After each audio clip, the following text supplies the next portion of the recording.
Hey everyone, welcome to PhoneUX. So I actually just finished reading, seeing two things. I read the leaked pricing for the Pixel Fold and also the opening and closing action of the phone itself. So let's start with the pricing and the leak on that. So I found it interesting that they mentioned the starting price of $17.99. I've been hearing that for a bit already, but I never heard in combination of that with that price. I never heard the storage capacity. So it turns out that the $17.99, according to the leak, is gonna be 128 gigabytes of storage, which is actually low, especially with against their competitor Samsung. They already have a 256 gigabyte model as their base. So I think that'll be a big negative if Pixel Fold comes out at the same price range with half the storage.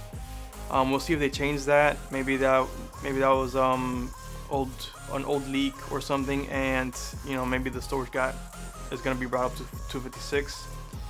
But even with that, I think the price is still too high for a Pixel, considering that Google tends to undercut the competition, and I kind of expected that with the Pixel Fold as well, to undercut the Z Fold. I mean, I don't even think it has to be by that much. I think a $1,500 price will be enough of an undercut to make people think about getting it, especially if it's going to have better cameras. So if it does have similar cameras, or the cameras are as good as the Pixel 7 Pro or Pixel 7, I think that would already be a pro to getting that over the Samsung. Now the second leak I want to go over was of the video of the Pixel Fold opening and closing. So yeah, the action looks smooth. There are signs that it's the water drop design on it, so it'll have a minimal crease. The main things that I saw though that I think are negatives on it though are the hinge is actually exposed on the inside, which I found odd. It's like all the foldable phones that I've seen up to now have had the hinge pretty much hidden behind the screen, and I was kind of surprised to see that.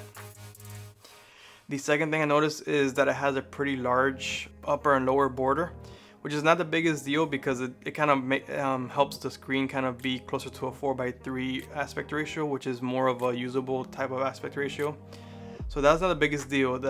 What I found about that a little bit off-putting was that the border didn't have a smooth transition or a seamless transition to the screen.